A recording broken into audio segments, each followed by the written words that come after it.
बिहार में तो कांग्रेस के मजबूत होने का सवाल ही नहीं उठता है। अभी भी आप देख रहे हैं जो 3 नंबर की पार्टी है।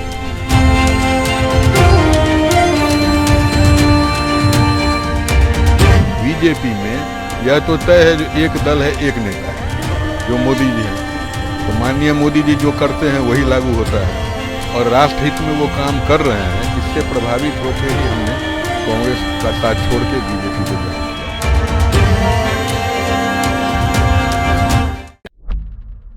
नमस्कार, आप द Z+ देख रहे हैं। आज हमारे साथ विपिन पाठक जी हैं जो कि लगभग 40 साल कांग्रेस के साथ रहे हैं और वर्तमान में वो जब इंडिया का गठबंधन बना, जो कि ऐसी बातें कही जा रही हैं कि जो इंडिया गठबंधन है वो सबसे मजबूत गठबंधन अभी बना है। इस बीच इन्होंने इंडिया का साथ छोड़ा, कांग्रेस का साथ छोड़ते हुए इन्होंने बीजेपी का दामन थामा है।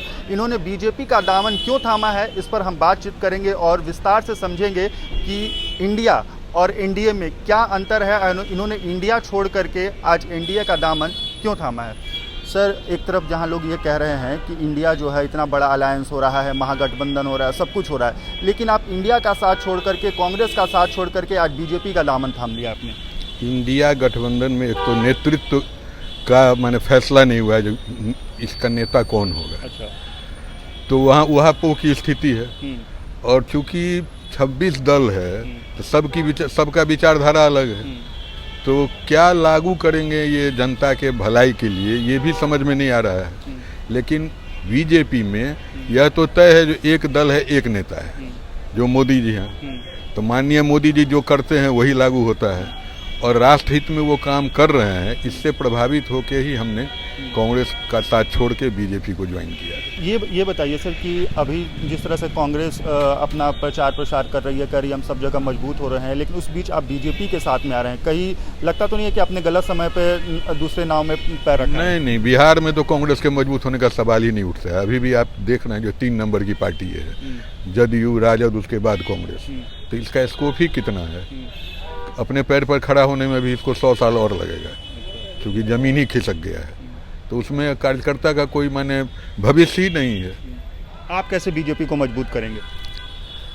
हम सब दिन संगठन में काम किए थे। संगठन में जो लोग मेरे साथ आज 40 साल से हैं वो लोग तो हैं ही ना। तो वो सारे लोग बीजेपी के लिए अब काम करेंगे तो बीजेपी ऑटोमेटिकली मजबूत होगा। चलिए, तो इन्होंने एक बड़ा बयान दिया है और ये कहा है कि मैं पूर्व में जिस तरह से कांग्रेस के साथ संगठन को लेकर के काम कर रहा था, वो संगठन अब पूरी जो इनकी संगठन है वो बीजेपी के लिए काम करेगी। और साथ ही साथ इन्होंने ये भी कहा कि बीजेपी या एनडीए में सिर्फ एक नेता है, वहीं इंडिया में 26 दलों का जो गठजोड़ हुआ है वो है।